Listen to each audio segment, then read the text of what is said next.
Donc, sans plus attendre, je vais passer la parole à Olivia et David, qui nous font le plaisir d'être là ce soir. Alors, je vous laisse vous présenter. Merci à vous d'être parmi nous.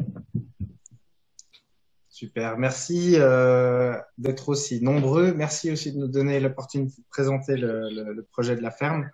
Donc, je me présente, moi c'est David, et puis voici ma femme Olivia. On est tous les deux suisses.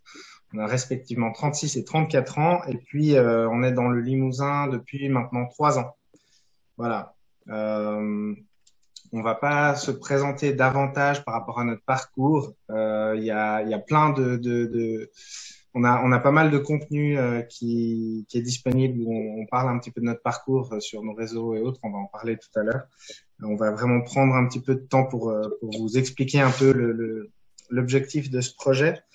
Donc nous, on est dans le Périgord limousin depuis 3 ans. Et on a vécu d'abord une conversion écologique qui nous a après amené à une conversion spirituelle. On a commencé à cheminer avec Christ. Et puis, on a senti un appel à venir ici. Avant ça, on était en Haïti. Et puis, on a repris cette ferme qui était une ferme en permaculture déjà depuis un certain temps. C'est là où on a été formé. Et quand on est arrivé ici, on s'est fixé plusieurs objectifs. Le premier, c'était de viser l'autonomie le plus possible, en sachant qu'on l'atteindra probablement jamais, parce qu'être autonome tout seul, c'est quand même relativement difficile, à moins de parler d'autonomie collective.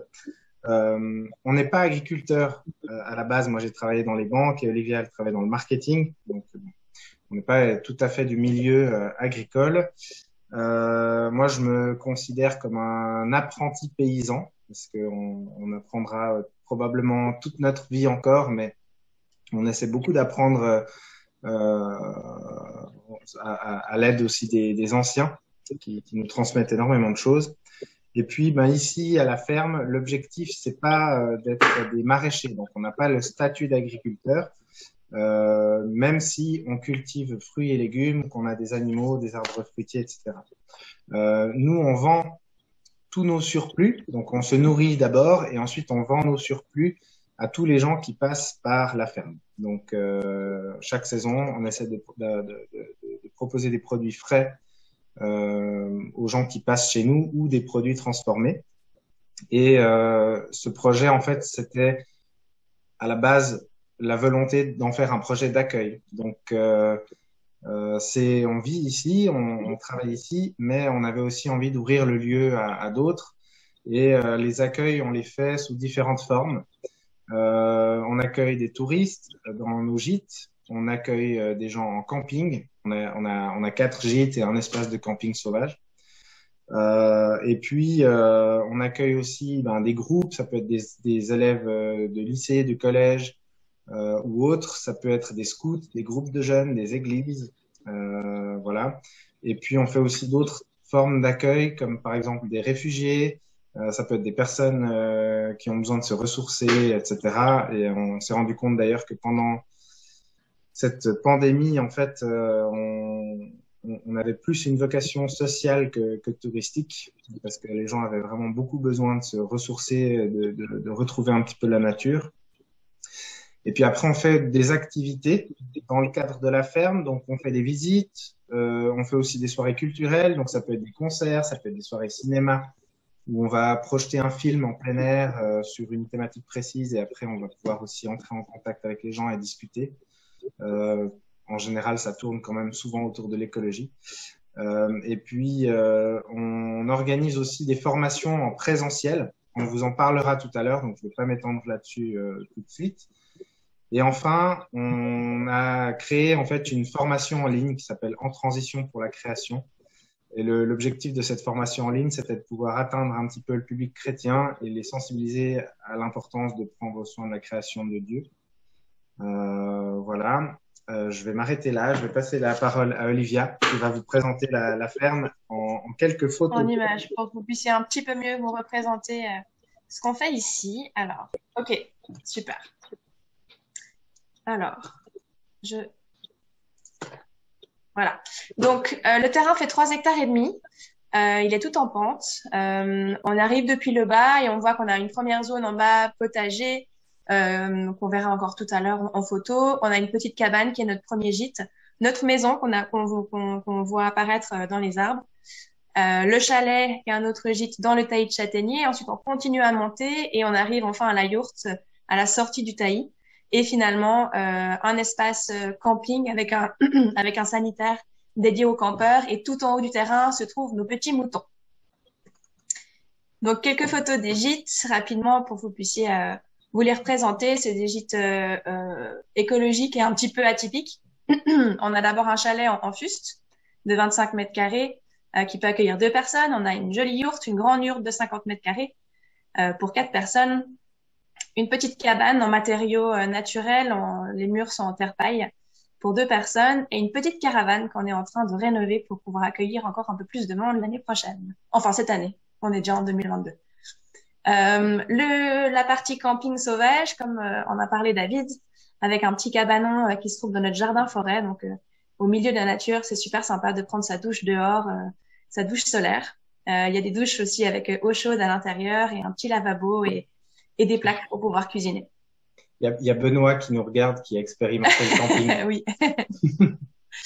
On a plusieurs zones de culture, donc évidemment un grand jardin potager de 200 mètres carrés cultivé. Depuis l'année passée, on a commencé aussi des grandes cultures. Donc l'année passée, on a cultivé des pommes de terre et des courges.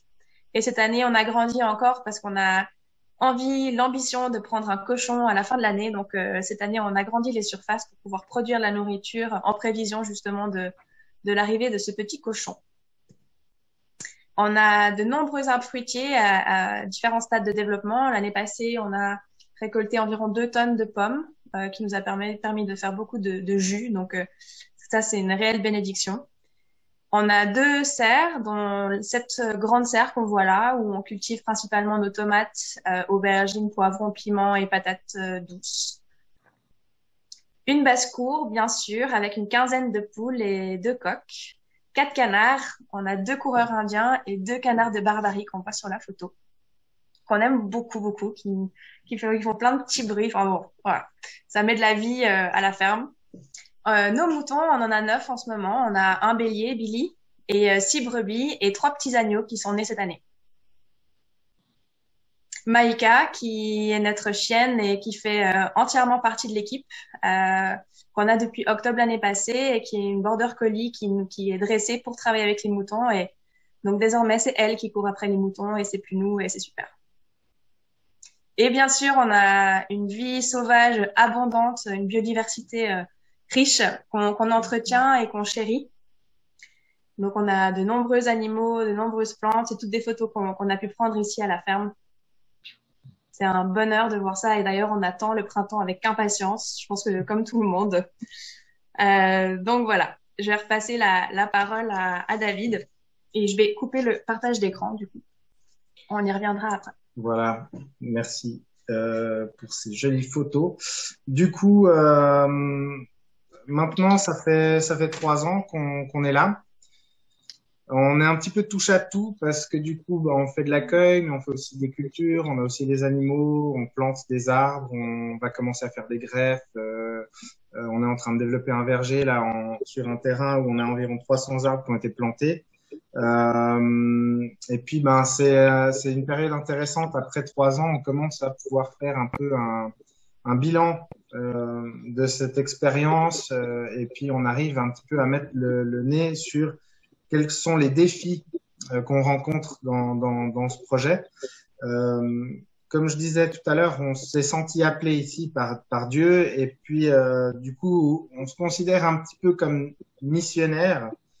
Ça fait toujours un peu bizarre de se dire qu'on est missionnaire quand on est en France, mais c'est un petit peu comme ça qu'on le perçoit.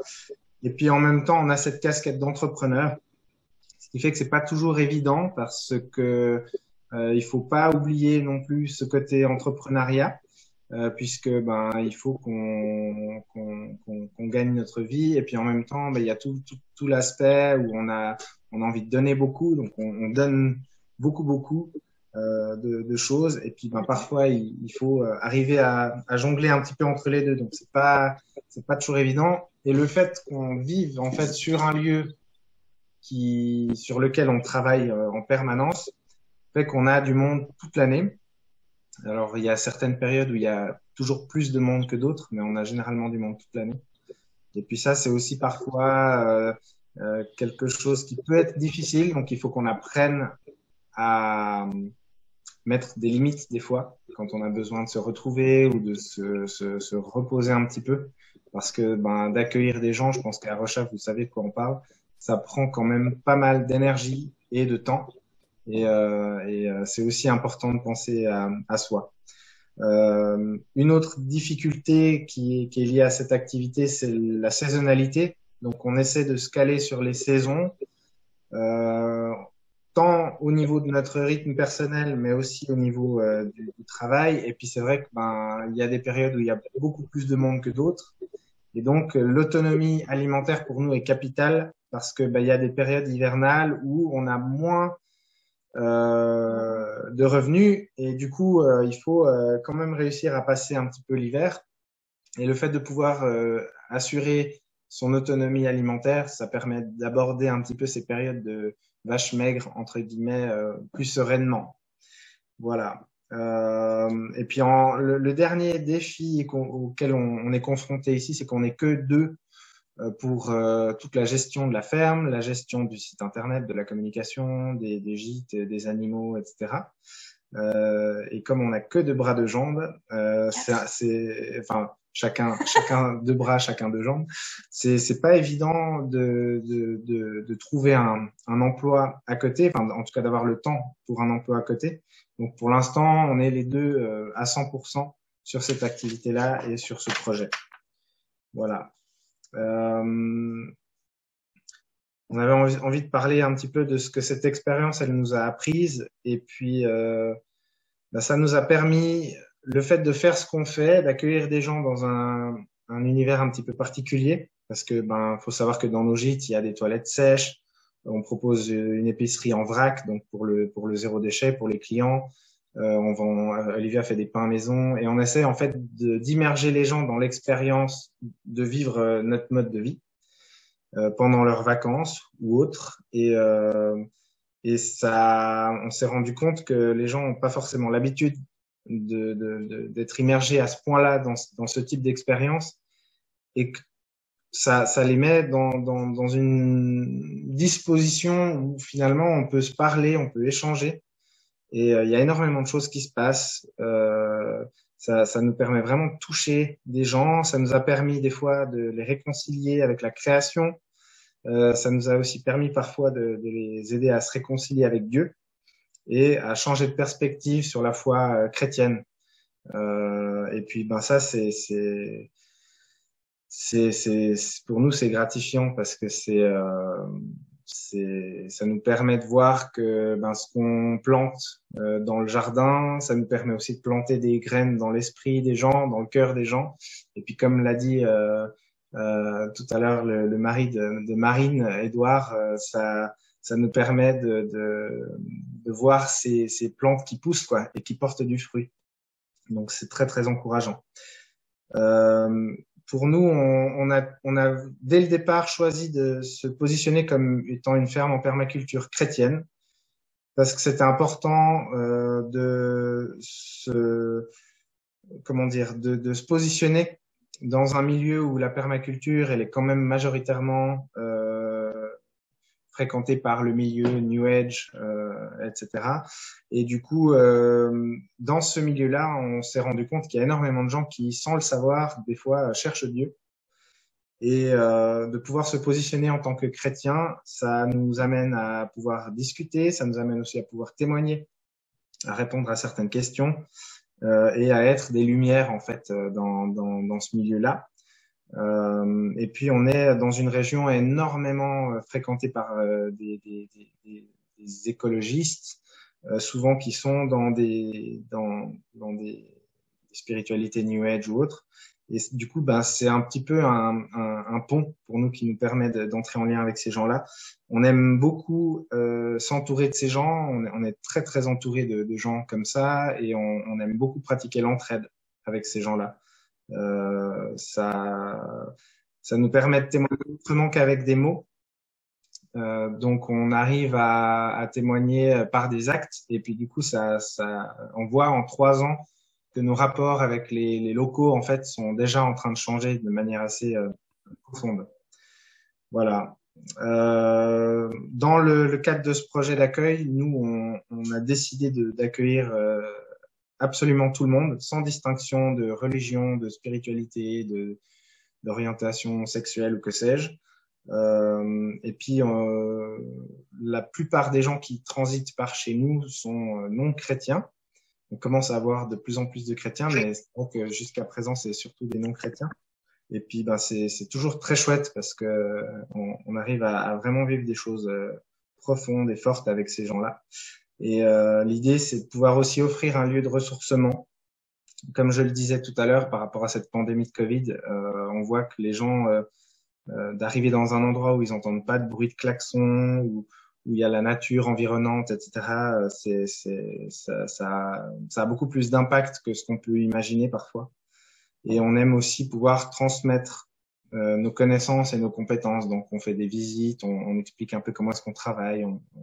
On fait pas que ça lors des formations, on fait un petit peu ça tout au long de l'année. Voilà.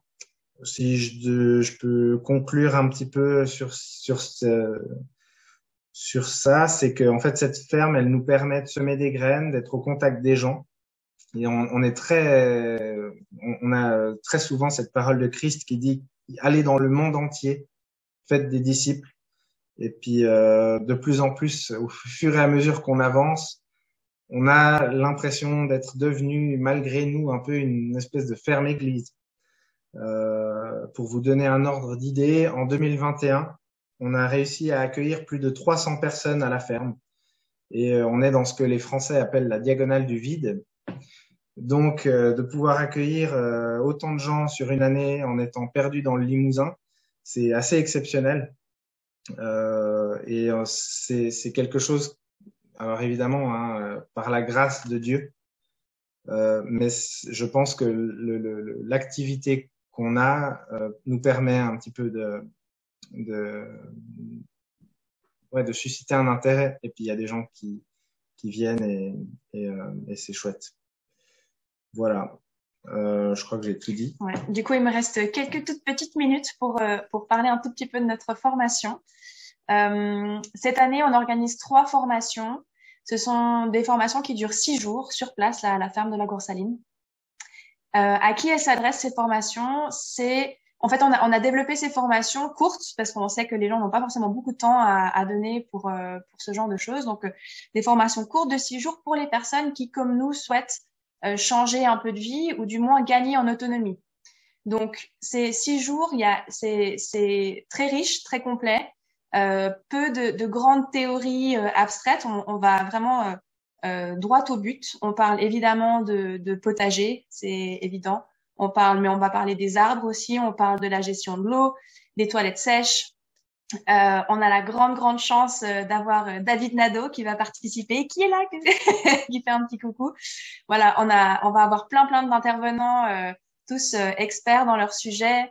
Un maraîcher, une personne experte un apiculteur, notre voisin qui va intervenir aussi. Voilà, on s'entoure de personnes très compétentes et passionnées par l'autonomie, par tous ces sujets-là. Donc, on est ravis de pouvoir travailler avec eux.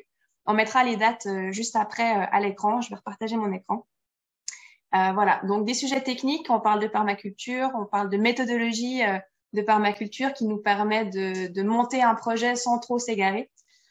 Donc voilà, je vous laisserai aller voir toutes les infos sur notre site internet. Et j'en profite pour repartager mon écran et vous montrer toutes ces infos-là. Alors, attendez. Voilà. Donc, je sais pas si vous voyez l'écran. Ouais, super. Merci Marine pour la confirmation. Donc, notre site internet, fermedelagoursaline.fr. N'hésitez pas à vous abonner à la newsletter pour être tenu informé de tout ce qui s'y passe. plein de projets cette année, comme a dit David, des concerts, des cinémas, enfin voilà. Et 3 formations, donc vous avez les dates là en haut à droite, en avril, en juillet et en août. Et aussi sur notre site, vous trouverez le lien pour la formation en transition pour la création, si vous voulez en savoir plus sur la permaculture et la foi chrétienne, en étant bien calé dans votre canapé. Et pour les plus connectés, vous pouvez nous suivre aussi sur Facebook, évidemment, Instagram et YouTube. Voilà.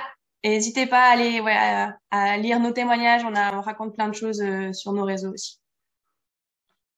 Merci beaucoup, Olivia et David, et bravo pour ce projet que vous menez. Et c'est vrai que c'est impressionnant, vous menez ça tous les deux, et ça donne envie de vous rejoindre, de vous soutenir, de découvrir. Donc, merci de nous avoir partagé tout ça. Je vais juste compléter parce que l'idée, c'est que ce soit très court, mais on est allé avec Édouard dans un lieu comme le vôtre à l'automne dernier, en octobre. Et peut-être, je voulais juste donc nous, les urbains, on n'a pas mis les mains dans la terre avant, et puis on a tout appris, tout découvert, et puis on s'est dit qu'on avait tout à creuser parce que la connaissance, elle est large, comme tu disais, Olivia, tant de sujets, la forêt, l'arbre, les animaux, mais aussi l'eau, le sol, enfin voilà, beaucoup de sujets de fond, puis après des expérimentations techniques, et ça c'était très chouette. Et peut-être moi, ce que j'avais envie de vous partager, c'est qu'on est ressorti de cette formation et on nous a dit démarrer. Où que ce soit, dans quelque taille de jardinière que ce soit, démarrer. Lancez-vous, c'est ce qui donne envie de continuer. Donc moi, voilà, je suis repartie avec ça et je pense que c'est peut-être le meilleur conseil que j'ai gardé. Donc j'ai fait des radis de la taille de ma phalange, tout petit, dans une petite jardinière, mais c'est le début. Voilà. Ouais, vas-y, David. Je veux juste rebondir sur ce que tu dis, Marine, parce que ça nous a. Enfin, c'est vrai que quand on est reparti, on a retrouvé aussi ce sentiment-là. On n'était pas du tout, on n'avait pas la main verte. Et quand on a commencé sur une jardinière, sur notre place de parking, parce qu'on n'avait pas de jardin. Et c'est vrai que depuis, on s'est jamais arrêté, quoi. Voilà. Franchement, c'est chouette. Alors maintenant, je vais passer la parole à David, qui a déjà été mentionné et qui nous fait le plaisir aussi de sa présence ce soir. Donc David, toi, tu as monté des projets et ce soir, on te propose de revenir sur comment toi, tu articules permaculture et foi, parce que tu as réfléchi à la question. Et puis, de nous partager aussi peut-être plus brièvement, mais ce que tu as pu construire comme projet, à la fois l'école buissonnière et puis le réseau des Joseph et des Ruth pour aujourd'hui et pour demain. À toi la parole, David. Alors, c'est une très bonne question, comment j'articule la permaculture et la foi.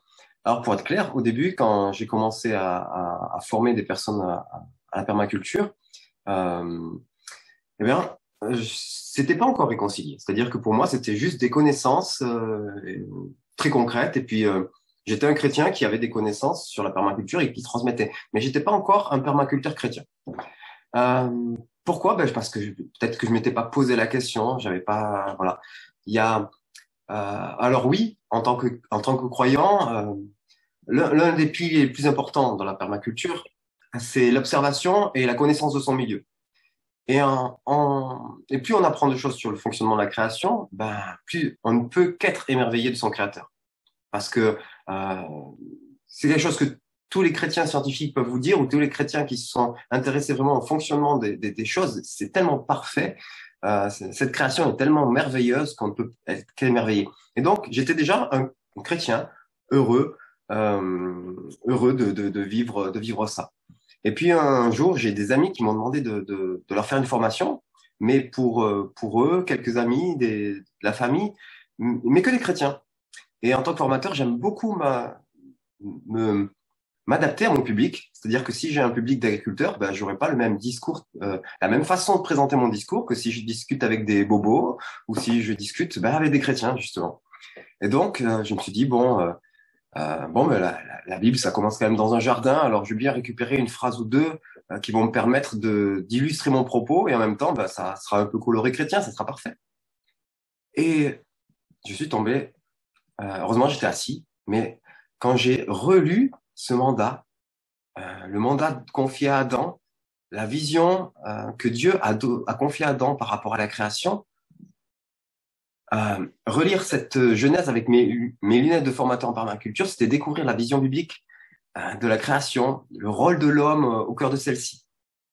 Alors, Ce jour-là, j'ai pas fait beaucoup plus. C'est juste me dit, mais en fait, tous les piliers de la permaculture sont déjà dans la Genèse. C'est hallucinant.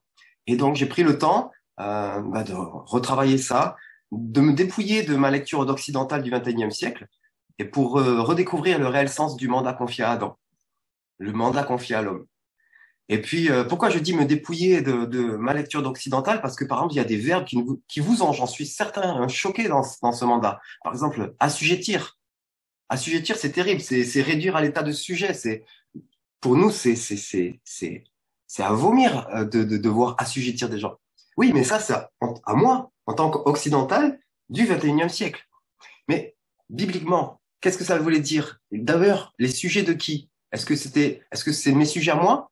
Qui est le roi? Qui est le propriétaire? Ben en fait, quand on redécouvre tout ce mandat-là, et surtout à quel moment il a été donné, on redécouvre vraiment le cœur de Dieu déjà présent dans ce mandat, un cœur pour des serviteurs, mais des rois serviteurs au service de la création, qui travaillent au service de la création. Et surtout, ce mandat, je me suis rendu compte de quelque chose. On le trouve 2 fois. La première fois à Adam dans le jardin d'Éden, donc avant la chute. Puis à la chute, les conséquences. Les conséquences de la chute, vous connaissez certainement la définition du péché originel, une pomme, 2 poires et beaucoup de pépins. Et puis, justement, beaucoup de pépins. Mais je vais pas aller plus loin parce qu'on n'aura pas le temps, mais si vous, un peu plus tard, ce soir ou demain, vous voulez relire le mandat qui a été confié à Adam, allez, donc c'est en Genèse 1, allez un peu plus tard en Genèse 2, en Genèse 9, excusez-moi, et recommencez à lire ce mandat qui a été redonné. Et vous allez voir qu'il est différent. Il y a des choses qui ont disparu. Il y a des choses qui ont été ajoutées. Et un indice, par exemple, assujettir n'y est plus. Et c'est tout simple. Et c'est pour une très bonne raison, c'est qu'un homme soumis au péché n'est pas en capacité d'être le juste gestionnaire de la création. Et puis, Jésus est venu sur terre. Lui, le nouvel Adam. Lui en qui et par qui tout redevient possible. Au travers de qui nous pouvons avancer et réapprendre à prendre soin de la création, de sa création. Donc voilà, aujourd'hui, je suis un permaculteur chrétien, un chrétien permaculteur. Les deux sont réconciliés parce que j'ai redécouvert le mandat qui m'a été confié par mon père, qui nous a tous été confiés et dans lequel nous avons décidé d'accepter de rentrer quand nous avons décidé de suivre Christ et de devenir nous-mêmes ces petits Christ, ces chrétiens. Alors, je sais, c'est trop bref, c'est trop condensé, il y aurait plein de choses à dire encore. Eh bien, ça sera pour une autre fois. Parce qu'on m'a donné un deuxième sujet. On m'a demandé de parler aussi des projets qu'on a mis en place ces derniers mois, ces dernières années, pour vous donner envie de vous lancer. Pendant le confinement, j'ai eu peur, je vous l'avoue, j'ai eu peur que l'on manque de nourriture. Pas pour tout le monde, mais en tout cas que ça devienne inaccessible. Et on est passé pas loin. Pour avoir surveillé le sujet pendant le premier confinement, je peux vous dire qu'on est vraiment passé pas loin de la catastrophe. Si les frontières s'étaient fermées un peu plus, on aurait eu vraiment des gros soucis. 60% de notre alimentation vient de nos légumes viennent d'Espagne. Les personnes qui vont travailler dans les champs, une grande partie viennent également d'Espagne ou d'autres pays. Vraiment, on est passé pas loin de la catastrophe. Alors vite, en catastrophe, j'ai lancé des soirées permaculture tous les samedis pour former les gens. On a appelé ça l'école buissonnière. Et voilà, c'était une école dans les buissons, une école clandestine, mais sur Zoom. À la base, c'était pour les personnes de ma communauté proche, les personnes de mon église, mais une fois que vous faites quelque chose sur Internet, comme ce soir, vous l'ouvrez au maximum et tous ceux qui veulent sont les bienvenus. Et ça a grossi. On a pu former plein de personnes. J'ai été rejoint. Au début, j'ai commencé tout seul, puis j'ai été rejoint par d'autres super formateurs. J'ai vu que Sylvain était là. Merci Sylvain de m'avoir rejoint dans cette aventure. Philippe qui n'est pas avec nous ce soir. Et puis, l'école buissonnière a vu passer ou verra passer tous les chrétiens engagés dans la permaculture, tous les formateurs chrétiens en permaculture. D'ailleurs, j'en profite. Si vous connaissez des formateurs en permaculture chrétiens qui ne sont pas encore passés par l'école buissonnière, c'est pas normal. Ils doivent tous passer. Certains sont passés dans le cadre des cours de permaculture, d'autres sont passés comme Olivia et David dans le cadre de l'autre projet dont je vais vous parler juste après, et beaucoup vont passer cette année. Pourquoi? Parce que on n'est pas nombreux. Et en même temps, il y a tellement de formateurs de qualité qui sont chrétiens et qui ont tous ce même cœur d'être au service de la création et à votre service en même temps. Et moi, je me suis régalé de découvrir toutes ces personnes et de pouvoir les mettre en avant, partager ce qu'ils ont, permettre qu'ils partagent ce qu'ils ont à cœur, leur spécificité. Voilà. Bref, si vous connaissez donc des formateurs en permaculture chrétiens, faites-moi passer les contacts. Si je ne les connais pas encore, il faut absolument que je les rencontre. Je vais fermer la parenthèse. Donc, on a lancé cette école qui avait pour but de permettre à chacun de pouvoir commencer la permaculture. On a fait je ne sais pas combien de soirées. Elles sont toutes en ligne. On les a toutes laissées accessibles sur notre chaîne YouTube. Et puis, on s'est dit, on va pas s'arrêter là. Parce que une de mes autres activités, c'est que je suis créateur de meubles pour des magasins. Mais j'ai deux styles de clients. Soit des biocoop, parce que ils me connaissent dans le réseau dans le sud-ouest. Donc, beaucoup veulent travailler avec moi pour faire des meubles sur mesure et à partir de bois recyclé. Et les autres, c'est des épiceries locales, de produits locaux. Et donc, ce que je me suis rendu compte, donc j'étais un petit peu au cœur de la problématique alimentation pendant le confinement. Et ce que j'ai vu, c'est d'un côté des personnes qui travaillaient dans l'alimentation et qui tout d'un coup ont vu tout leur réseau s'effondrer. Des agriculteurs ne pouvaient plus livrer leurs poireaux parce que leur réseau s'était effondré. Il n'y avait plus personne pour récupérer leurs poireaux et les amener au magasin. Et de l'autre côté, des magasins qui avaient les rayons vides parce qu'il y avait plus de lien pour apporter les poireaux. Et je prends le poireau, mais j'aurais pu prendre n'importe quoi. Et puis d'autre part, les personnes qui avaient qui avaient des productions locales et qui les distribuaient en direct étaient submergés d'appels. Tout le monde voulait aller se fournir localement. Parce qu'on avait tellement peur d'un virus qu'on ne savait pas d'où il venait, puis on se disait si le produit vient de loin, il y a peut-être le virus dessus, alors autant aller proche parce que dans la Haute-Garonne, dans le Gers ou dans le Tarn, il y a pas le virus, quoi, pas encore. En tout cas, pas sur les légumes. Donc les gens voulaient manger du local. Et il y avait plus de place. Les seuls qui ont pu se servir et qui n'étaient pas encore clients de ces producteurs locaux, c'est les copains. Donc, c'était criant que nous avions un problème de réseau et de lien territorial de l'alimentation. Donc, on a lancé une nouvelle opération, c'était l'opération des Joseph pour aujourd'hui et pour demain. Et ça a été toute une série de webinaires et puis on continue de temps en temps, chaque fois que je trouve quelqu'un d'intéressant à mettre en avant, chaque fois que je trouve un chrétien intéressant à mettre en avant, de personnes qui se sont engagées dans le domaine de l'alimentation, quel que soit ce domaine, que ce soit de la fourche à la fourchette. On a eu des personnes qui mettent en place des épiceries sociales, on a eu des producteurs, on a eu des transporteurs, on a eu des épiceries solidaires, épiceries solitaires, mais surtout des épiceries communautaires. On a eu plein. Si vous voulez en savoir plus, vous allez voir sur la chaîne YouTube. Et vraiment pour donner envie et confiance aux chrétiens que c'est possible. Ce dont on s'est rendu compte, c'est que beaucoup de chrétiens qui avaient cette vision de devenir des Joseph, même s'ils n'avaient pas conscience que ils n'avaient pas forcément formalisé que ce qu'ils avaient à cœur, c'était d'être des Joseph pour aujourd'hui et pour demain, eh bien, se sentent seuls parce que très souvent, des énergumènes comme ça, vous n'en avez pas partout. Et souvent, dans leurs églises, ils sont tout seuls parce qu'il n'y a personne qui comprend leur délire. Déjà, toutes les personnes qui sont intéressées par la permaculture également vivent ça. Alors aujourd'hui, oui, c'est mainstream. Il y a plein de personnes qui en parlent de la permaculture. C'est presque une mode. Et c'est du coup un problème parce que en tant que formateur, on est obligé de devenir des déformateurs parce que il y a la permaculture, qu'est-ce que c'est, qu'est-ce qu'on imagine. Bref, je passe les détails. Il y avait beaucoup de personnes qui étaient seules, qui étaient dans leur coin. Et puis, quand on s'est contacté avec David et Olivia, quand j'ai pu rentrer en contact avec toutes ces autres personnes dans ce milieu-là, on a dit il faut qu'on reste en contact, il faut qu'on s'encourage. Et donc, on a lancé ce réseau des Joseph. Et alors, le réseau des Joseph, pour aujourd'hui, pour demain, il y a deux versions. Il y a la version en ligne sur notre chaîne YouTube, celle où tout est visible et puis c'est bien et c'est fait pour ça. Et puis, il y a une version underground, une version pour se retrouver entre nous, une plateforme privée hébergée en France. Nous sommes les seuls à avoir accès. Les informations qui sont dedans sont privées et resteront privées. Et en plus, on sait comment ça a été construit parce que c'est un copain chrétien qui a fait participer à la construction de cette plateforme et qui nous a donné donc cet accès quasiment illimité. Pour le moment, on paie rien. Un jour, peut-être qu'on devra payer un peu, mais on se cotisera et on le fera. Mais en tout cas, on a pu se mettre en place cette plateforme où on se retrouve entre nous. Et puis, chacun arrive avec son petit bout de rêve. Et puis, on partage, on s'encourage, on se donne des pistes. Il y a des projets qui sont en train de naître de cette plateforme.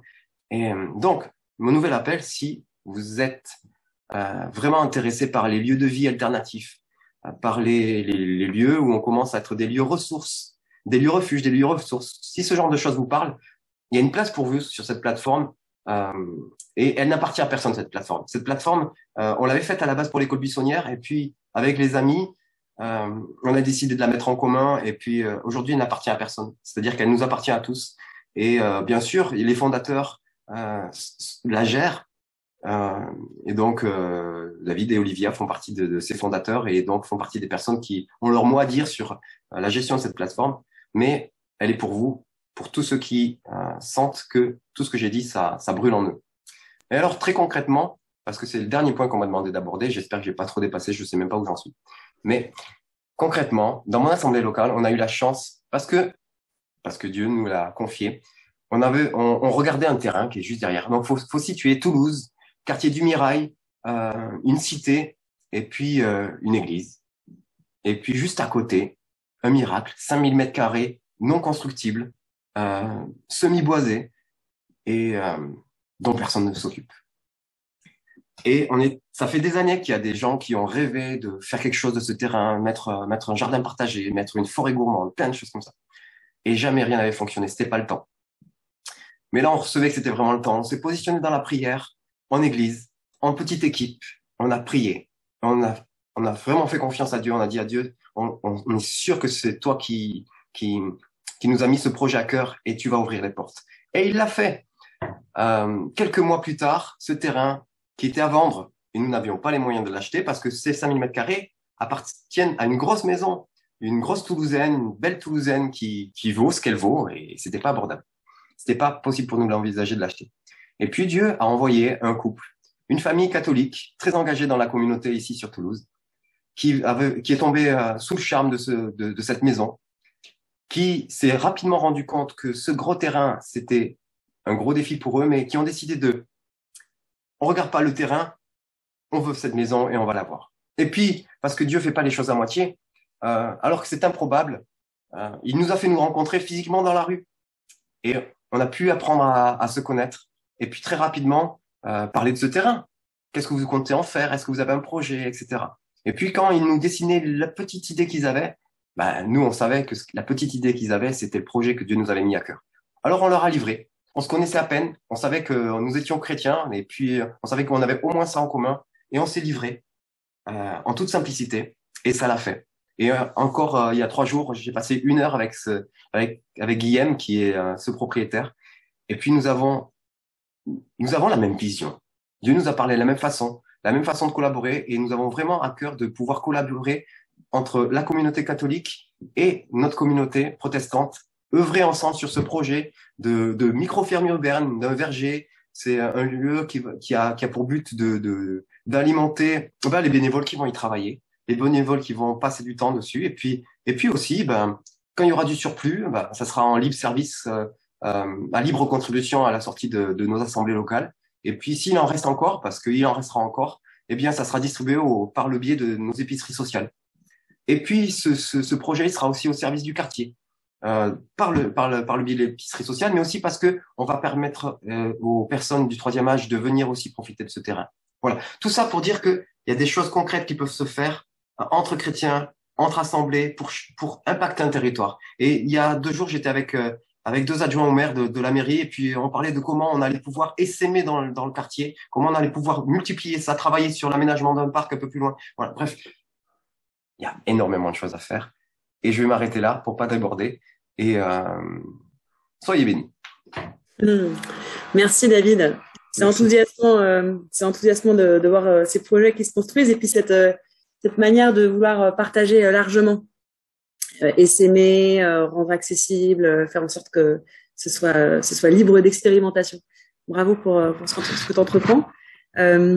Je vous propose peut-être qu'on continue dans le registre des témoignages. Je pensais prendre un petit temps de questions-réponses, mais je préfère donner vraiment la parole à nos intervenants parce que voilà, comme ça, chacun aura eu bien le temps de s'exprimer et puis on diffère un petit peu les questions à la fin. Donc, n'hésitez pas à les poser dans le chat. Et pour les intervenants, n'hésitez pas aussi à répondre directement aux questions qui vous sont adressées. Donc, maintenant, je vais donner la parole à Claire et Philippe. Donc, Claire, toi, tu travailles au Courmet. Tu as repris le jardin. Tu es par ailleurs enseignante. Et puis toi, Philippe, tu es jardinier professionnel et j'ai l'impression que tous les deux, vous avez une histoire à nous raconter. Je vous laisse la parole. Ah, merci Marine. Je ne sais pas, ça va, vous m'entendez assez fort? Ça marche? Alors, je me sens un peu intimidée là après les témoignages qu'on a eus parce que moi, je vais vous parler d'un petit projet qui est bien modeste en comparaison de tout ce qu'on vient d'entendre. Alors voilà, je me présente rapidement. Effectivement, donc Claire, je suis l'épouse de Jean-François qui est sur un autre écran quelque part. Donc on habite tous les deux à Tourette-sur-Loup, donc au pied des Courmettes, qui est donc un des centres d'Arocha France. J'ai effectivement été enseignante en primaire, professeure des écoles, comme on dit maintenant, pendant une petite dizaine d'années. Et puis, j'ai décidé de tourner la page de l'éducation nationale fin 2019 pour rejoindre Arocha, où je travaille désormais surtout pour les Courmettes, essentiellement pour tout ce qui concerne l'organisation de nos séjours. Et donc, depuis quelques mois, je m'occupe aussi de ce petit projet du jardin des Courmettes. Alors, de quoi s'agit-il, ce jardin? Il est modeste, j'ai dit, il fait peut-être 300 mètres carrés, enfin, ce qui est déjà pas mal, mais voilà, il est enclos parce que on a un petit problème de faune. C'est pas un problème en soi, la faune aux Courmettes, mais elle est bien présente. On est quand même au milieu de 600 hectares de pleine nature, de forêts, de prairies, etc. Donc, on a des cervidés, des sangliers à foison. Voilà, on est aussi à 850 mètres d'altitude, ce qui veut dire qu'on a la double influence à la fois d'un climat méditerranéen et quasiment montagnard. Ouais. Ça fait une saison de culture qui est assez courte. Et puis donc ce petit jardin, il avait d'abord été créé, je crois, ce terrain pour une culture de safran, de crocus, avec lequel on récolte ensuite les étamines et on les transforme en safran. Il y a une quinzaine d'années. Suite à ça, en 2017, je crois début 2017, il y a un membre de l'équipe des Courmettes, Frédéric, qui avait décidé de créer à cet endroit-là un vrai beau jardin en permaculture. Alors, il avait fait des magnifiques buttes en lasagne dans les règles de l'art. Il y a des alternances de lignes d'arbres fruitiers. Il y a aussi des petits fruitiers, des herbes aromatiques, quelques fleurs. Enfin, voilà. Sauf que ça n'a pas duré très longtemps. Frédéric a quitté les Courmettes fin 2018. Tu me corriges si je me trompe, Jean-François. Et donc, pendant plus d'un an, ce terrain était resté vraiment à l'abandon. C'était devenu presque une friche. Voilà. Du coup, en septembre 2020, moi, j'ai décidé d'essayer de le remettre en état. Alors, il y avait plusieurs motivations à ça. Je trouvais que c'était un mauvais témoignage, en fait, pour Arocha. Je trouvais ça dommage qu'on pratique pas ce qu'on prônait au niveau théorique, c'est-à-dire de ne pas prendre soin de ce petit coin de terre qui nous était confié. Alors, attention, hein, on prend soin du mieux qu'on peut de nos 600 hectares de nature aux Courmettes. Mais là, juste ce petit coin de jardin abandonné, voilà, je trouvais ça triste, surtout qu'il est vraiment au bord d'un des sentiers très fréquentés par tous les randonneurs, visiteurs qu'on reçoit. Donc, c'était pas très chouette. Autre chose, je trouvais chouette aussi si on pouvait dégager une petite production de légumes soit pour nourrir l'équipe, pour intégrer de temps en temps au menu de nos visiteurs qui sont là en pension complète. Et puis, j'aime bien aussi mettre les mains dans la terre, même si je précise que alors par contre, moi, j'ai aucune formation en jardinage ou en permaculture, quelle qu'elle soit. Hein, c'est un peu du sur le tas total. Et puis, j'avais aussi à cœur d'en faire que ça soit un lieu de rencontre aussi, de partage, où s'arrêteraient les promeneurs, qui soit propice aux échanges. Et du coup, c'est comme ça aussi que l'idée m'est venue d'en faire, pourquoi pas en partie, du moins, un jardin pédagogique qui pourrait accueillir des classes, sachant qu'on a déjà au Courmettes un beau programme de sorties nature ou d'ateliers à destination du public, et aussi des écoles, hein, qui est développé par ma collègue Colline. Donc, je me disais que des ateliers jardins, ça pouvait aussi avoir sa place là au milieu et accueillir les classes du coin. Voilà, alors comment s'y prendre? Comment on a fait ça? Première étape, dans jardin pédagogique, il y a d'abord jardin, donc il faut commencer par refaire un jardin là. Alors j'ai mobilisé les ressources locales, ça me semble être un aspect de la permaculture, prendre les trésors qu'on a sous la main. Des trésors, il y en avait. Il y avait des personnes. J'ai décroché mon téléphone en premier pour appeler Philippe, qui est là à côté, qui va se présenter un petit peu son parcours après. Voilà, qui est donc venu à la rescousse tout de suite et qui vient fidèlement tous les vendredis.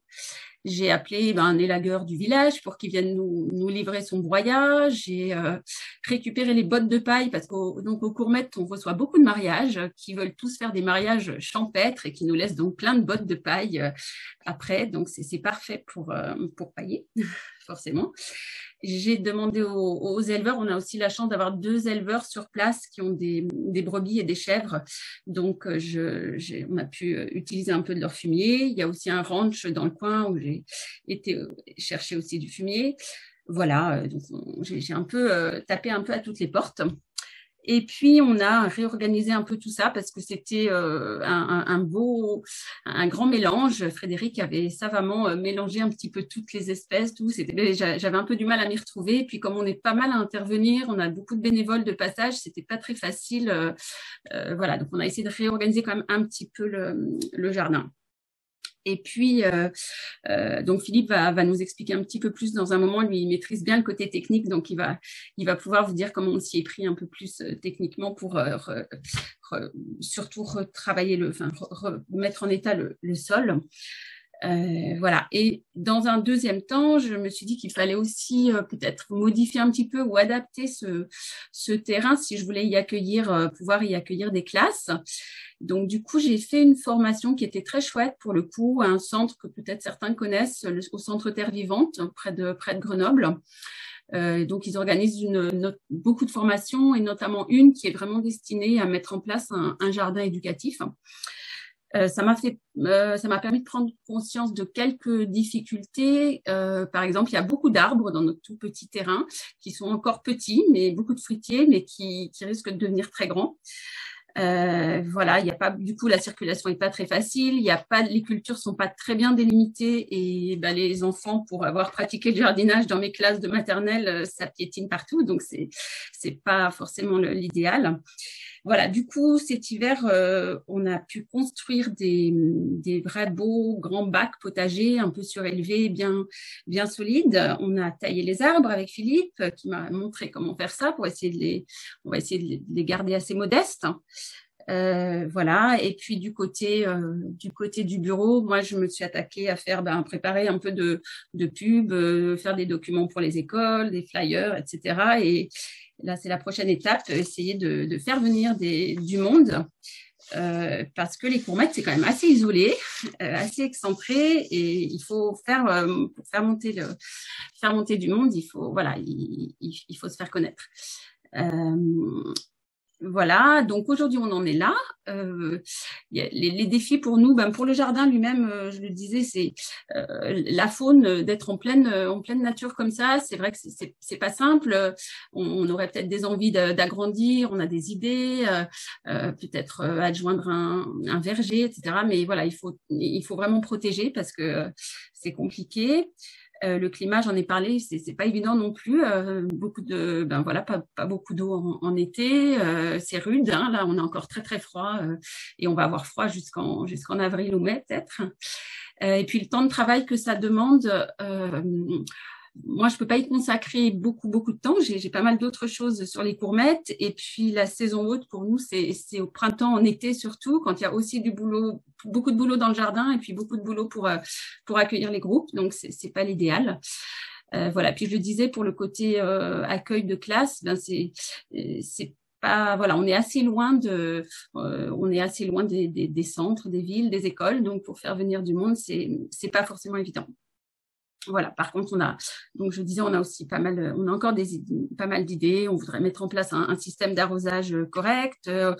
On voudrait créer une mare peut-être juste à côté du jardin. Moi, j'aimerais qu'il y ait plus de fleurs, de plantes mellifères. Donc, je disais peut-être agrandir un peu la surface pour adjoindre un verger. Enfin, voilà, il y a de quoi faire. On est déjà content, je trouve, sur pas mal de points. Je trouve que le jardin est redevenu beau. Enfin, il était très beau, mais pendant un moment plus tellement. Mais là, ça y est, je trouve qu'il commence à reprendre forme. On a eu une première production assez modeste, mais quand même, l'été dernier, on était très fiers de pouvoir mettre nos courgettes, quelques tomates, oignons et autres poireaux et des tas de choses dans les menus quand même de nos groupes. Donc ça, on était tout contents. Et puis, je trouve que c'est déjà un lieu qui suscite très souvent l'intérêt des visiteurs, des randonneurs qui passent, qui s'arrêtent, qui posent des questions. On a pas mal de bénévoles qui disent qu'ils aimeraient venir au jardin. Voilà, donc ça, je trouve qu'il y a une belle dynamique qui se crée autour de ce tout petit projet. Voilà, et puis donc c'est l'invitation que je voudrais lancer aussi. S'il y en a parmi vous qui ont envie de venir passer un petit peu de temps. Au Courmette, on accueille toute l'année des bénévoles, notamment pour toutes sortes de tâches. Donc, si vous voulez en particulier ou si vous connaissez des gens autour de vous qui ont envie de passer un peu de temps, qui ont des compétences en jardinage, en permaculture ou alors en animation avec les enfants dans le jardin, eh bien, venez nous voir, on vous accueille volontiers. Voilà, et puis je passe la parole à Philippe, que je voudrais vraiment remercier d'ailleurs, dont je suis vraiment très reconnaissante de toute l'aide qu'il nous apporte et pour qui vous explique un petit peu son propre parcours et l'aide qu'il nous apporte sur place. Tu es en mute, Philippe. Merci, Claire. Ça donne envie. Attends, je vais peut-être...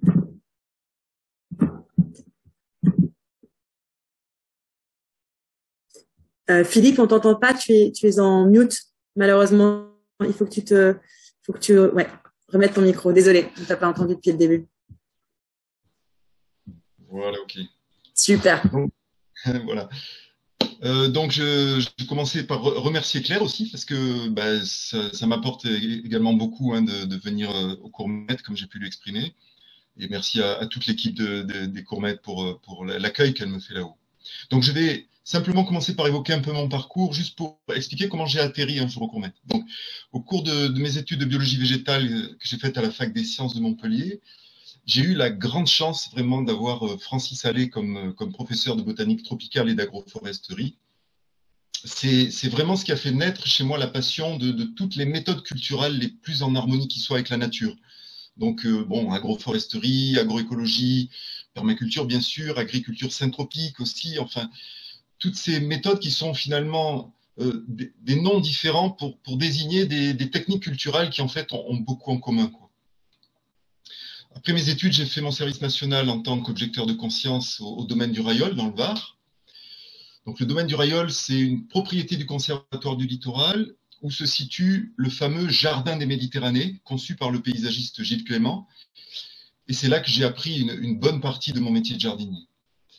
Alors déjà en 92, quand je suis arrivé dans ce lieu, du domaine du Rayol, les techniques culturelles étaient très écologiques pour l'époque. Il y avait cette recherche, cette sensibilité, non seulement de la part du conservateur du jardin, qui était le chef jardinier aussi, mais aussi de la part de Gilles Clément. Et c'est après cette expérience au domaine du Rayol que je suis venu au Courmette fin 93 pour me mettre à l'école de Emilia Asleep, qui était une Espagnole, décédée maintenant, et qui est l'une des personnes à avoir introduit la permaculture en France. Alors, entre parenthèses, c'est Emilia qui a invité David Holmgren, le célèbre cofondateur de la permaculture, à venir animer un stage au domaine des Courmettes durant l'été 94. J'ai la preuve en image. Voilà. Alors ça, c'est vrai que ça a été une grande fierté pour nous, parce qu'il est venu directement d'Australie pour ça quand même. Donc l'expérimentation qu'Emilia a menée successivement en différents lieux, et en particulier au Courmette, c'était de s'inspirer de la pratique agricole du japonais Fukuoka, mais aussi des pratiques agricoles de Bill Mollison et David Holmgren, pour montrer qu'il est possible de faire du maraîchage sans aucun travail du sol, sauf pour la première mise en culture. Mais sinon, l'idée était qu'à partir du moment où le sol est paillé, planté de légumes dont on laisse les racines se décomposer sans les arracher si possible, l'activité biologique du sol est en l'occurrence la profusion de vers de terre qu'on peut avoir au Courmette, eh bien cela devait suffire en théorie pour que la terre reste meuble. Alors, sans doute que ça marche en d'autres endroits, ça, je ne remets pas ça du tout en question, et même peut-être pendant des années, et même de manière pérenne, c'est possible. Mais malheureusement, au Courmette, il a bien fallu reconnaître que ça a été un échec, parce que la terre est si lourde que lorsqu'elle est détrempée, en particulier par les pluies d'automne, elle s'écrase littéralement sous son propre poids, et au bout d'1 an et demi, il ne nous était plus possible de planter quoi que ce soit, tellement la terre était redevenue compacte. Donc, fin 94, quand Emilia a quitté les Courmettes, j'ai accepté de reprendre la responsabilité du jardin, ce que m'a proposé le directeur, et j'ai été obligé de repasser le motoculteur sur les 1500 mètres carrés de surface à l'époque, tout en fertilisant abondamment avec du compost et du fumier. Là, le jardin s'est remis à produire beaucoup, mais j'étais tout de même frustré parce que je faisais du bio classique, quoi, et plus vraiment ce que j'étais venu apprendre aux Courmettes, à savoir la pratique de la permaculture. Donc j'ai pris la décision de partir des Courmettes et de me rediriger vers le jardinage ornemental, comme du temps où je travaillais au domaine du Rayol, mais cette fois-ci chez des particuliers, avec cette optique d'adapter les techniques de permaculture aux jardins ornementaux. Mais non plus une permaculture un peu dogmatique, où on considère que c'est mal de travailler le sol, par exemple, mais une forme de permaculture vraiment adaptée aux circonstances, aux ressources locales, à la possibilité ou non d'arroser, à la nature du sol, au désir aussi des propriétaires, évidemment. Voilà, et c'est toujours mon activité professionnelle à l'heure actuelle. Donc, en ce qui concerne mon intervention au Courmette depuis un peu plus d'1 an maintenant, tout est parti, donc, comme Claire le disait, d'un coup de téléphone de sa part. Claire m'a demandé si je pouvais aider l'équipe à réhabiliter le jardin créé par Frédéric Baumann en 2017 ou 2017 donc. Et pour que le jardin retrouve toute sa beauté et sa productivité, il nous a fallu pas mal de temps et ce n'est pas totalement terminé. Donc, il n'est pas aussi productif encore. En tout cas, la saison dernière, il n'a pas été aussi productif que ce qu'il peut le devenir encore. Ce que l'on cherche à faire en priorité, c'est à relever le taux d'humus parce que la terre est très argileuse et par endroits très minérale et donc peu fertile. Alors, pour ce faire, on utilise, Claire y faisait allusion, le broyat d'élagage que nous a livré un élagueur de Tourette. Et ce broyat est à présent quasiment composté et nous amendons la terre avec ce terreau riche en humus. En plus donc de la fertilisation proprement dite à partir de compost et de fumier. Donc pour une terre très dégradée, si on veut la réhabiliter rapidement, la base c'est l'amendement et la fertilisation. Voilà, alors on ne travaille pas la terre en motoculteur. On utilise juste la grelinette ou la fourche bêche, mais seulement pour décompacter le sol et l'émietter en surface. On ne retourne pas la terre pour éviter d'enfouir l'humus et de faire remonter la terre minérale. On paille le sol, Claire y faisait également allusion, sauf au printemps, pour laisser la terre se réchauffer, puisqu'on est à presque 850 mètres d'altitude. Hein. Donc au printemps, on enlève la paille, on laisse la terre se réchauffer. On remplace la paille à ce moment-là, c'est ce qu'on va faire au mois de mars-avril, on va la remplacer par du terreau de compost, du terreau de broyat, qui est noir et qui va faciliter donc ce réchauffement. Et on utilise aussi des engrais verts annuels destinés à être coupés au printemps sans être enfouis. Donc du type trèfle incarnat, seigle, blé. Voilà, je ne sais pas si on a semé autre chose comme engrais vert. Enfin, voilà pour l'essentiel. Merci Philippe. Merci à tous les deux de nous partager votre expérimentation. C'est inspirant et puis c'est aussi chouette de voir que vous faites équipe là-dessus et que oui. Le savoir, ça se partage comme ça. Je laisse maintenant la parole à Clément. Qui va compléter cette dernière séquence avec ton expérimentation à toi. Donc Clément, t'es toi aussi toulousain, t'es enseignant en histoire et en fait t'as voulu te lancer. On t'écoute. Très bien. Bon, mais merci. Donc oui, c'est ça, je suis enseignant du coup dans la banlieue toulousaine. Et ce que je vais vous partager, si tu veux mettre le diapo aussi, Marine, en même temps, c'est une petite expérience familiale. Donc le fait, c'est que bon, pendant le confinement, il y avait une petite prise de conscience et d'une acceptation et un état de fait. Moi, c'était un peu sur l'effondrement, c'est ça qui m'a mis un peu vers la permaculture. Donc c'est le côté un peu pessimiste ou pragmatique, ça dépend des interprétations.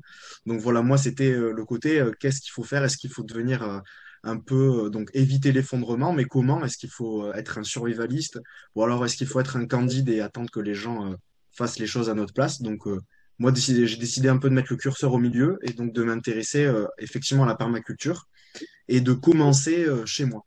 Donc du coup, j'ai fait acheter un champ à mes parents et puis j'ai commencé à cultiver tout le champ. Donc c'était à peu près 5 mètres carrés.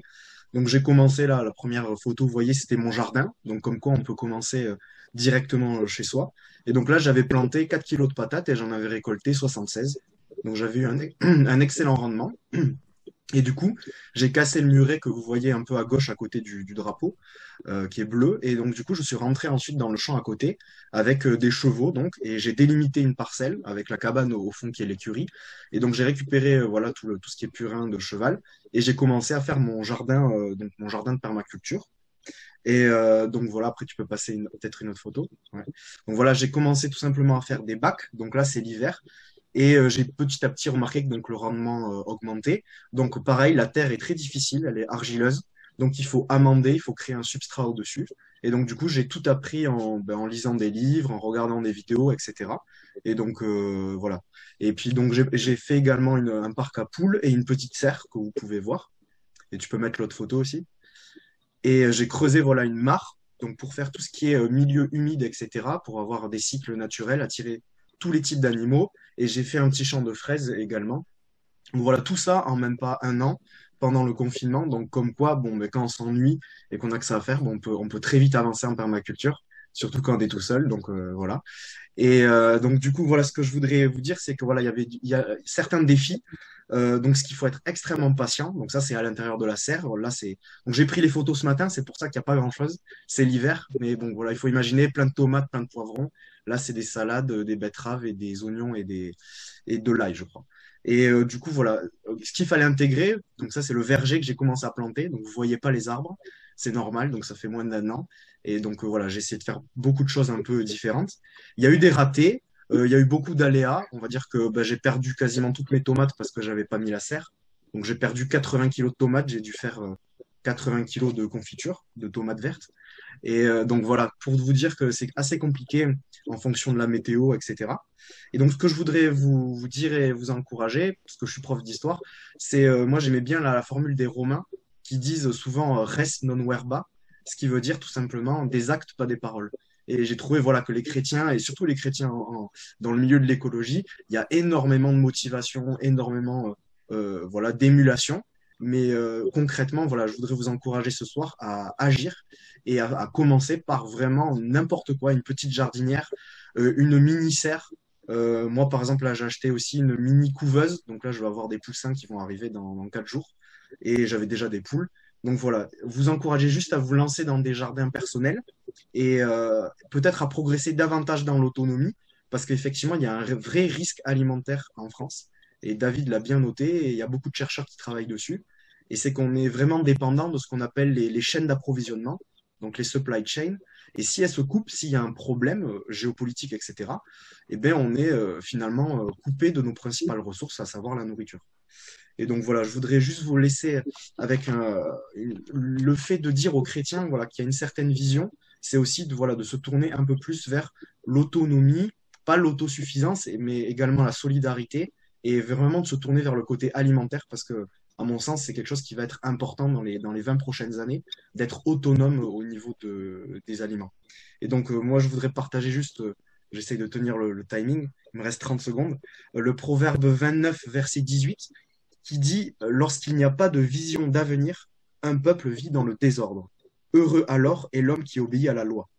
Et donc voilà, c'est juste pour vous dire que ça serait bien voilà, pour les chrétiens d'avoir une vision autour de l'écologie, autour de la planète et autour aussi de la solidarité et peut-être du partage qu'on pourra faire de notre nourriture plus tard s'il y a des moments difficiles. Donc voilà, avoir une vision pour ne pas verser dans le désordre.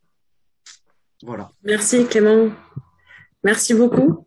Voilà, j'ai envie de vous remercier tous les intervenants qui nous avaient partagé vos récits inspirants, Olivia et David, vous qui semez des graines tout en formant à la fois dans le sol et puis dans les cœurs et dans une perspective d'accueil inconditionnel. Aussi toi, David, tu nous as rappelé le mandat de Dieu pour la création, prendre soin de la création. Et puis avec ton accent toulousain, tu nous as donné envie de nous mettre en route et de nous mettre en réseau. Claire et Philippe, merci de nous partager comment tout peut recommencer en fait et que on peut aussi s'appuyer sur l'héritage d'un lieu avec des personnes inspirantes qui sont passées puis qui ont testé des choses. Et puis toi, Clément, qui nous dit bah allez, il faut commencer directement en acte avec une vision. On espère que voilà, ça vous a inspiré. Il y a eu des choses qui ont été partagées, des chaînes, des liens, des livres. N'hésitez pas à revoir cette vidéo, à la partager autour de vous, cet enregistrement de cette séquence, et puis à creuser tout simplement et à planter. Je crois que c'est un peu le message. Une question de Paul, technique. Déjà, est-ce que on peut s'en sortir pour vivre à maximum 55 heures par semaine sur une ferme en permaculture? Et si oui, sur quelle surface? Merci. Alors, merci pour la question. Déjà, est-ce qu'on parle de production de légumes, enfin de vente de produits de la ferme, ou est-ce qu'on parle d'autre chose? Parce que si c'est basé sur notre projet, la réponse sera un petit peu différente. Nous, c'est un petit peu particulier dans le sens où nous, on a répondu à un appel et donc, faut s'imaginer que on n'était pas parti sur l'idée de gagner notre vie. C'était vraiment un pas de foi qu'on a fait. Donc, concrètement, on ne gagne pas notre vie comme on l'a gagné avant. Donc, ça fait 3 ans qu'on est là, ça fait 3 ans qu'on ne se paye pas de salaire.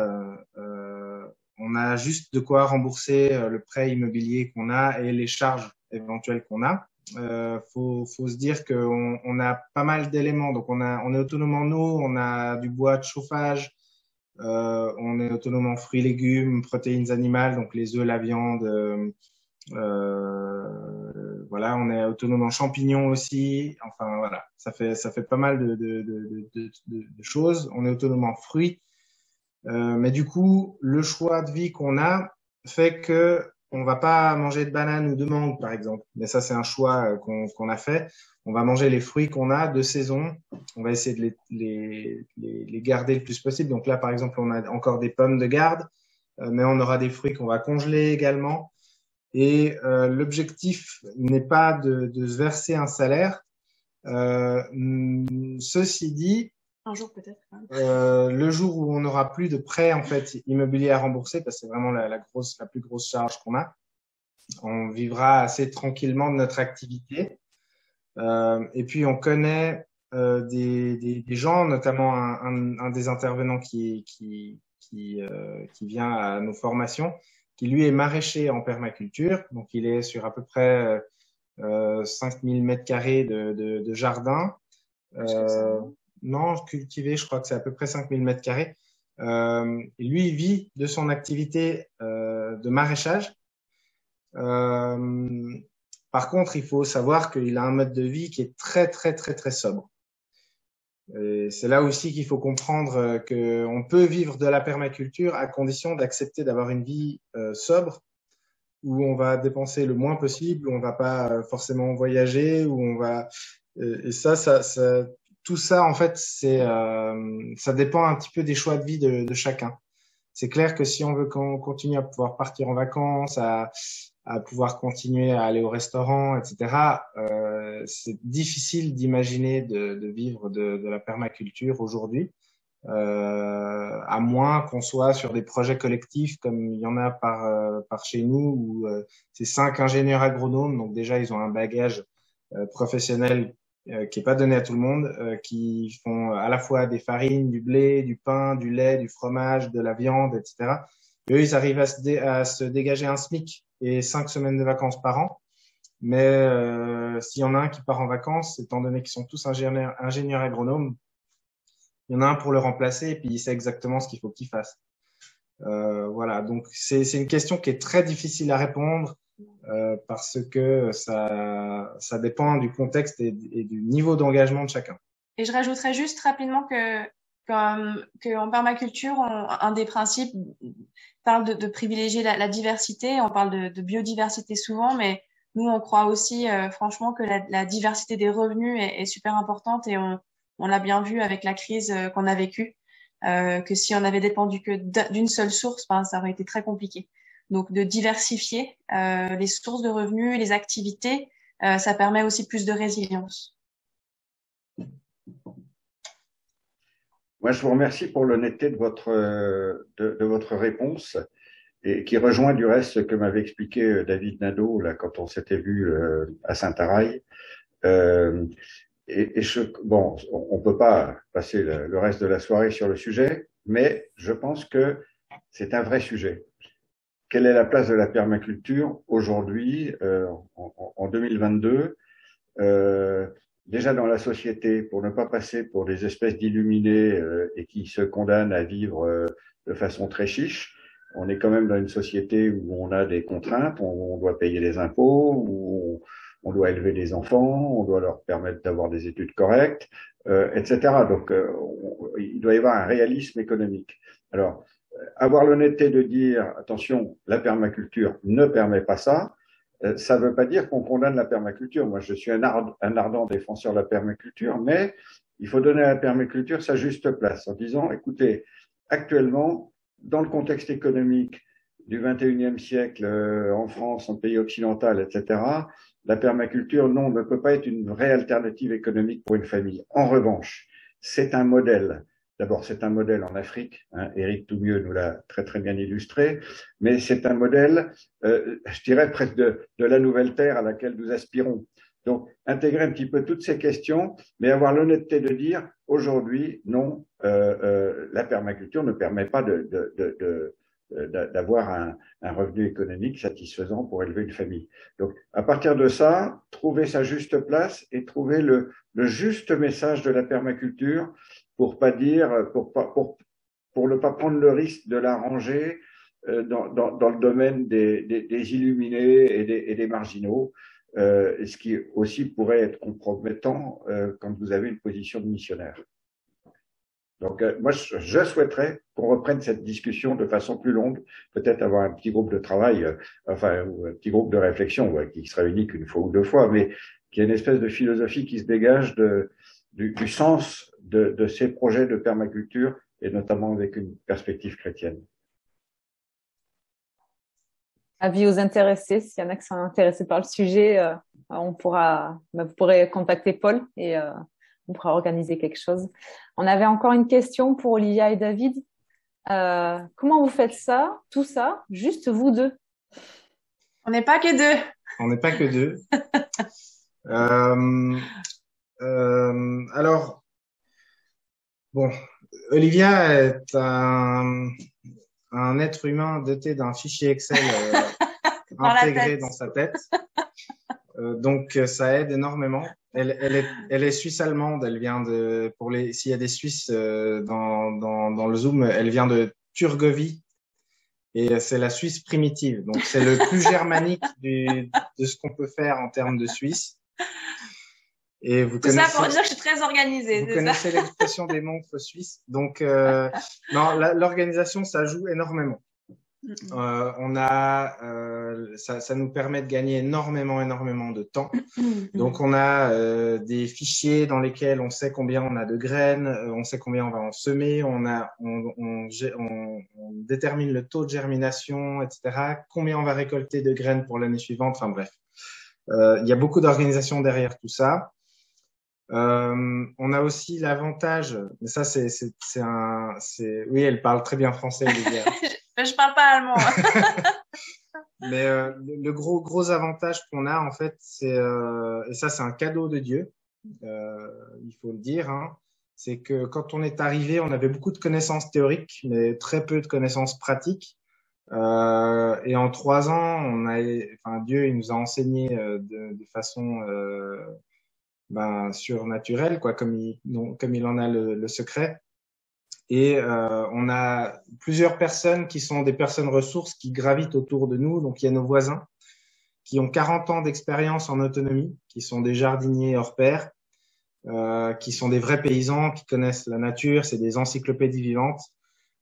Et on a un ami dont je demandais à Philippe s'il le connaissait d'ailleurs, Yann Duflo, qui est il est ingénieur agronome, technicien en aménagement paysager, c'est un ami à Gilles Clément d'ailleurs, qui habite pas très loin de chez nous. Et lui nous a offert de nous mentorer sur la gestion de l'espace, de la ferme, etc. Et en fait, ça paraît peut-être un peu anodin, mais d'avoir les bons conseils au bon moment sur la façon dont il faut anticiper telle culture ou comment est-ce qu'il faut s'occuper des animaux, etc. Ça permet de gagner énormément de temps. Donc moi, je dis souvent que quand je vais perdre 1 heure et demie à aller prendre le café chez le voisin, j'ai gagné 2 jours. Et ça, c'est hyper. Enfin, on peut pas valoriser ça, quoi. Et puis après, il y a encore un autre aspect. C'est tout le travail à abattre, qui parfois nous paraît être une montagne. Je pense que il y a vraiment l'action de Dieu où des fois on a nos forces qui sont décuplées et on ne sait pas comment on a réussi à faire ce qu'on a fait à deux, et de continuer de trouver la force le lendemain, quoi. Et faut aussi dire qu'on a la chance de recevoir, et d'ailleurs, appel aux volontaires, on reçoit des bénévoles à travers la plateforme Woofing.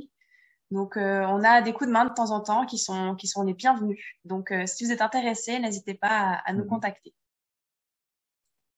D'accord. Donc, on retiendra une bonne organisation, des bons conseils de gens expérimentés et surtout l'aide de Dieu qui vous soutient. Ok. J'ai encore une question pour vous. Je ne sais plus qui l'avait posée. Collaborez-vous localement avec une église? Pas encore, pas réellement. Comme on disait sur le chat, on habite à 45 minutes de la première église. Donc, pas facile de s'impliquer et vice-versa. Mais ça se développe peu à peu. On a fréquenté une église pendant un temps, avec qui ça a été un peu compliqué parce que, comme disait David et d'autres, tout le monde ne comprend pas exactement ce qu'on fait ici et pourquoi on le fait. Et enfin voilà, c'était un peu compliqué. Et comme on était très occupés à la ferme, on a mis ça un petit peu de côté. Les choses se développent d'elles-mêmes finalement. Mais sinon, on a eu 2 autres églises aux alentours de chez nous qui sont venues nous voir pour apprendre un peu plus de ce qu'on faisait parce que eux-mêmes sont intéressés à développer des jardins autour de leurs églises. Alors on est tellement heureux de voir ce genre de projet se développer et on est content de pouvoir être là en cas de besoin pour les diriger aussi. Du coup, je suis assez motivée pour continuer et j'aimerais bien savoir les autres. Qu'est-ce que ça vous a inspiré cette soirée? Alors, le temps qu'ils réfléchissent, je vais juste te suggérer une chose, Johanna. C'est pas au printemps qu'il faut que tu te motives, c'est à l'automne. On en reparlera. Ok, on en reparlera. Mais j'ai énormément besoin de conseils, hein. Mais sachez, juste retenir une chose, le meilleur moment pour commencer votre potager, c'est demain. Mais au pire, sinon, dans tous les cas, le meilleur moment, ça sera en septembre. Ok, alors du coup, si tu dis c'est demain, qu'est-ce que je vais faire demain dans mon potager? Ce que tu peux faire demain, alors si t'as déjà un terrain, Oui. t'as rien, le meilleur moyen de lancer une culture au dernier moment, parce qu'on est presque au dernier moment. T'as pas un sol qui est prêt, il est pas prêt à accueillir, donc il va falloir créer un faux sol pour accueillir tes premières cultures. Donc tu vas faire ce qu'on appelle une lasagne. Tu vas essayer de récupérer plein de matériaux, des matériaux bruns, secs, des feuilles, de la paille, qu'est-ce qu'on peut mettre aussi, un petit peu de broyat de bois. Et ça, c'est une première couche que tu vas mettre. Et puis par-dessus, tu vas mettre de la matière verte, de la matière azotée. La première, c'était une matière carbonée. Une matière azotée, c'est quelque chose qui est des déchets de légumes. Ça peut être de l'herbe verte coupée. Ça peut être tout ce qui est plutôt coloré. Ça va être une deuxième couche. Et tu recommences. Une couche de matière carbonée, une couche de matière azotée. Et tu fais ce qu'on appelle une lasagne comme ça. Rapidement, la vie va s'y mettre à l'intérieur, ça va se décomposer et dès le printemps, tu pourras planter directement tes premières cultures que tu auras achetées en godet parce que si tu te lances, tu n'es pas prête à faire des semis. Donc, tu vas faire de l'achat en godet et tu restes raisonnable pour la première année. Si c'est la première année, tu restes raisonnable. Tu achètes 3-4 plants de ceci, 3-4 plants de cela et puis on va commencer comme ça. Et puis à l'automne, on va commencer les vrais travaux. Mais déjà, cet été, tu pourras avoir tes premières tomates et tes et tes premières courgettes. Et juste 30 secondes de plus, je finis. Clément a fait exactement ce qu'il faut faire pour commencer. Vous avez un terrain en friche, soit vous faites une lasagne, soit vous faites des patates. Les patates, c'est parfait pour commencer un terrain. Vous semez vos patates. Et alors, pour semer ces patates, c'est génial. Vous prenez une patate, vous la posez sur le sol. 15 cm plus loin, vous posez une deuxième patate. 15 cm plus loin, vous posez une troisième patate. Et vous continuez comme ça tout le long. Après, il vous faut une matière pour recouvrir cette patate. Donc, il va falloir trouver du compost. C'est pas génial le compost, mais ça suffit. Alors, le compost, soit vous avez quelqu'un qui peut en fournir, et de plus en plus de déchetteries le donnent, ou le font payer à 3 francs 6 sous. C'est du compost qui vaut rien. Mais c'est pas grave. Pour la première année, on fait avec ce qu'on a. Donc, on met ce petit compost, on couvre de paille. Et puis, tous ceux qui ont déjà buté des patates, qui sont déjà cassés le dos à buter des patates, sont en train d'halluciner de ce que je suis en train de raconter. Mais, rappelez-vous, c'est quand même important de buter les patates. Du coup, comment on fait pour buter des patates? Eh ben, d'habitude, quand les pommes de terre, les feuilles étaient importantes, eh bien, on prenait la terre dans les allées, on la versait sur le côté pour cacher les pommes de terre, pour pas qu'elles ne voient le jour et pour qu'elles puissent grossir. Eh bien, là, on va faire pareil, sauf qu'on va faire ça beaucoup moins fort, avec beaucoup moins d'énergie. On va pailler, ou soit avec de la paille, donc on va buter avec de la paille, ou on va buter avec du foin, ou on va buter avec de l'herbe coupée. Et voilà, et à l'automne, une fois que vous aurez tout récolté, mais bien avant l'automne, vous aurez tout récolté, et vous aurez un terrain tout nettoyé. On appelle ça les patates de feignant, mais c'est des patates gagnants. Et d'ailleurs, le concept patate de feignant. Ouais, patate feignant, patate de gagnant, en temps, en énergie, et surtout, en fait, il faut savoir que cette technique-là, c'est ceux qui ont des patates de façon naturelle, c'est-à-dire que nous, la patate, c'est importé. En Bolivie, c'est pas importé, mais ils font comme ça maintenant, les paysans là-bas. Donc, si les paysans font comme ça, ne vous inquiétez pas, c'est que ça fonctionne. Okay, est-ce que tout ça est dans ton livre? Alors, tout ça n'est pas dans mon livre. Dans mon livre, mon livre est... Dans mon livre, j'ai voulu mettre le minimum que tous les chrétiens devraient connaître sur le sujet. Et donc, en fait, tous les chrétiens devraient le connaître. Tous les chrétiens devraient savoir ce qui est dedans. Pas forcément tous les chrétiens devraient avoir lu mon livre, mais en tout cas, tous les chrétiens devraient avoir compris ce qu'il y a dedans. Première partie, quel est le mandat donné à l'homme par rapport à la création? Deuxième partie, comment fonctionne mon sol, comment fonctionne la création sans que moi, j'intervienne. Et donc, comment elle est merveilleuse. Et troisième partie, toute une série de réflexions sur comment chacun d'entre nous, quelle que soit notre situation, nous pouvons participer à la résilience alimentaire de notre territoire. Voilà. Il y a une ressource qui serait bon pour suivre tout ce que tu viens de dire pour chez nous, en fait. Alors, pour tous les conseils en permaculture, justement, souvent les gens arrivent à la fin du livre et sont frustrés parce qu'ils disent mais il y a pas de conseils en permaculture en fait, il y en a très peu, il y en a quelques-uns mais vraiment très peu. Ils existent ces sources, elles existent ces documents. Il y a des gens dans le monde non chrétien qui l'ont écrit. Tous les livres qui ont été écrits, vous voulez aller au plus simple, vous achetez les livres de Damien Descartes. C'est l'un des meilleurs formateurs qu'on ait en France. C'est l'un des meilleurs youtubeurs en permaculture qu'on ait en France. Il y a tout. Il n'y a pas besoin de... en fait, dans ce bouquin, il y a ce que les chrétiens ont à dire sur le sujet. Mais il n'y a pas besoin de redonner toutes les techniques. Si j'étais infirmière et que j'avais écrit un livre sur être une infirmière, être une chrétienne infirmière ou une infirmière chrétienne, j'aurais pas écrit comment on fait, moi je sais pas moi, comment on écoute le cœur ou je sais pas, parce que ce sont des techniques. Il n'y a pas besoin d'être chrétien pour le connaître. Et les non-chrétiens ont écrit tout ce qu'il fallait. Donc, vous n'aurez pas toutes ces techniques dans ce bouquin-là. Il y en aura une ou deux, mais très peu. Et vous serez frustré si c'est ça que vous cherchez. Si vous voulez vraiment des techniques de permaculture, il y a des livres, il y a toute une liste de livres qui existent, il y a des bonnes vidéos et il y a plein de choses à faire. Bon, pour se former, Olivia et David peuvent nous aider. Carrément. Voilà. Après, Clément nous dit c'est pas compliqué, tout est dans l'amendement. Donc, ce que tu disais, matière carbonée, matière azotée, potassium. Oui, c'est la base en fait. Après, la permaculture, en fait, juste le fait d'amender crée un sol qui est fertile. Parce qu'on essaie de recréer le sol qui est l'humus en fait, qu'on a dans les forêts.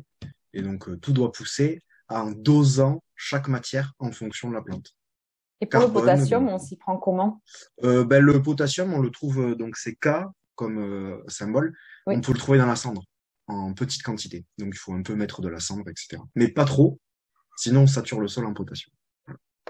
Mais il y a tout le monde qui a des poêles à bois et il y a de la cendre à fond. Donc, voilà. David, est-ce que tu peux nous redonner le nom de l'auteur du livre dont tu as parlé?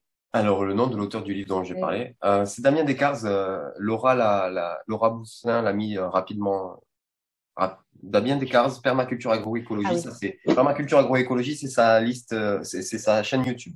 Ok, Johanna, merci. par rapport à la question du potassium, une des choses qu'on fait, c'est aussi une technique de feignant, c'est qu'en hiver, on met les volailles dans la serre, on les enferme dans la serre. Elles vont désherber à ta place, elles vont fertiliser à ta place et elles vont se remettre à pondre plus tôt si tu leur donnes une bonne alimentation parce qu'elles auront de la chaleur, etc. Et au printemps, tu commences à cultiver, ton sol, il a la bonne dose justement de potassium ça devient une jungle assez rapidement quand tu commences à faire tes salades, tes patates nouvelles, tes fèves, etc. Et ça lance les cultures de façon très très efficace sous serre, par exemple. Et tant qu'on parle aussi des gens qui peuvent vous former, si vous êtes plutôt du côté de la Suisse, nos amis de Jeunesse en Mission à Burtigny ont développé toute une série de formations avec des super formateurs aussi. Voilà, donc pour l'instant, les trois lieux de formation connus, donc c'est chez David et Olivia, chez nous à Toulouse bientôt, et puis à Jeunesse en Mission à Burtigny. Très bientôt, vous pourrez découvrir sur notre chaîne un formateur qui est déjà connu dans le domaine de l'aquaculture, qui fera une soirée spéciale avec nous et ça vous donnera l'occasion de découvrir son site internet et sa formation complète sur le domaine. Alors, je lis, et quand les chenilles te mangent tout ce qui pousse dans ton jardin, quelle solution permaculture? Eh bien, il y a des solutions à court terme, et puis il y a surtout des solutions à long terme. Et on pourrait donner quelques solutions à court terme, mais en fait, ce qui est pertinent, c'est de vous donner les solutions à long terme. Les solutions à long terme, c'est de recréer de la biodiversité dans chez vous. Et j'ai pas besoin, je crois, de convaincre beaucoup, de pousser beaucoup pour convaincre des membres d'Arocha que la biodiversité est importante. Et si les chenilles sont le problème dans votre potager, c'est-à-dire qu'il manque d'autres auxiliaires. Et donc, les pistes, c'est chercher comment développer plus les autres auxiliaires. Et en fait, chaque fois ce qui est magnifique avec la permaculture, c'est qu'on apprend petit à petit à arrêter de chercher des solutions humaines qui fonctionnent. Hein. Quand on est en grosse crise, on y va, vous ramassez les chenilles et vous les écrasez. C'est terrible, sauf si vous êtes un protecteur des animaux au point de ne pas vouloir écraser une chenille qui mange votre chou, mais c'est votre choix, que je respecte totalement. Mais surtout, vous allez vouloir travailler sur l'avenir, et l'avenir, ça va être de rééquilibrer la vie chez vous. Et alors, et ça va être le sujet dans tous les domaines. Par exemple, tout à l'heure, on parlait de comment on fait venir du potassium. Eh bien, en recréant un équilibre chez nous, au bout d'un moment, on n'a même plus besoin de se poser ce genre de questions.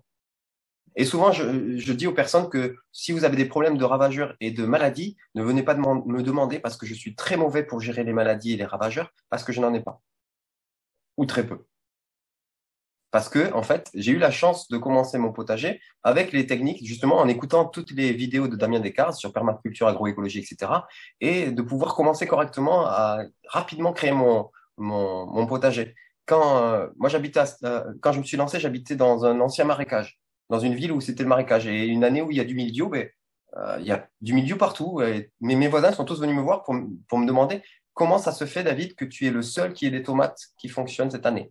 J'ai dit, je sais pas. Je peux pas te dire quelle est ma technique. J'ai pas fait une technique pour ça. J'ai participé à recréer un équilibre chez moi et donc j'ai pas de problème chez moi. Une des choses par rapport à la question d'Élise, alors oui, effectivement, en ville, c'est moins évident que dans un milieu hyper riche en biodiversité, mais c'est quand même possible. Ça va peut-être prendre plus de temps, mais en principe, la nature a horreur du vide. Donc, quand on crée un environnement propice pour accueillir une espèce avec le gîte et le couvert et de l'eau, elle finit toujours par arriver à un moment donné à coloniser cet endroit. Donc, des fois, il faut faire preuve d'un petit peu de patience, mais ça ne veut pas dire que ça n'arrivera pas.